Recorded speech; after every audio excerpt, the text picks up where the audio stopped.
এই দেখেন আমার লাড্ডুগুলো হয়ে গেছে, মাত্র 1 কাপ সুজি দিয়ে কতগুলো হয়ে গেছে। আর আমি এগুলোকে নামিয়ে নিব।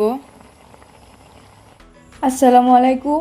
আমি আজকে আপনার সাথে শেয়ার করব সুজি দিয়ে রসগোল্লা বানিয়ে সহজ পদ্ধতিতে বানিয়ে দেখাবো। আপনারা যে দোকান থেকে কিনে খান তার থেকেও ভালো বানিয়ে। তো চলেন যাই আরম্ভ করি। এর জন্য কি করতে হবে, এর জন্য এখানে আমি 1 কাপ পরিমাণ সুজি নিয়েছি। তো এরপরে কি করতে হবে আপনাদের আমি দেখাবো। প্রথমে আমি এখানে কড়াই দিয়ে নিয়েছি। তো কড়াইটা গরম হয়ে গেছে। এবার এখানে আমি দিয়ে নিচ্ছি গাখির। এবার গাখিরটাকে ভালোভাবে জাল করে নিতে হবে। গাখিরটা গরম হয়ে গেছে। এবার আমি এখানে দিয়ে নিচ্ছি 1 কাপ পরিমাণ মতো চিনি। এবার আমি এখানে দিয়ে নিচ্ছি সামান্য পরিমাণ লবণ। তো আপনারা নিজের ইচ্ছে অনুযায়ী মতো দিয়ে নেবেন। এরপর এখানে দিয়ে নিচ্ছি 1 কাপ পরিমাণ মতো সুজি। এবার এটাকে ভালোভাবে মিক্স করে নিতে হবে। গাখির গুলাকে একদম শুকিয়ে নিতে হবে। আর এখানে আমি একটা সুজির ডো বানিয়ে নিব। দেখতে পাচ্ছেন আপনারা আমার গাখির গুলো শুকিয়ে গেছে, সুজির ডো হয়ে গেছে। এবার আমি এগুলো নামিয়ে নিব।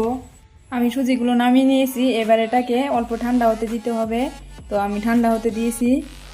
সুজিগুলো ঠান্ডা হয়ে গেছে। এবার আমি এখানে অ্যাড করছি ঘি 1 চামচ পরিমাণ। এবার এটাকে ভালোভাবে মিক্স করে নিতে হবে। আমি ভালোভাবে মিক্স করে নিয়েছি। এবার আমি এটাকে লাড্ডু বানিয়ে নিব। এই দেখেন আমার লাড্ডুগুলো হয়ে গেছে, মাত্র 1 কাপ সুজি দিয়ে কতগুলো হয়ে গেছে। তো দেখতে অনেক সুন্দর হয়েছে। এবার আমি এখানে কড়াই দিয়েছি। তো কড়াই দিয়ে নিয়েছি চিনি 1 কাপ পরিমাণ মতো। এরপর এখানে দিয়ে নিচ্ছি 1 কাপ পরিমাণ মতো জল। এবার এটাকে জাল করে নিতে হবে। জাল করে নিয়ে এটাকে আমি শিরা বানিয়ে নিব। শিরাটা গরম হয়ে গেছে। এবার আমি এই লাড্ডুগুলো এর ভিতরে দিয়ে দিব। আমি লাড্ডুগুলো দিয়ে দিয়েছি। এবার 9 থেকে 10 মিনিট পর্যন্ত আবারও জাল করে নিতে হবে।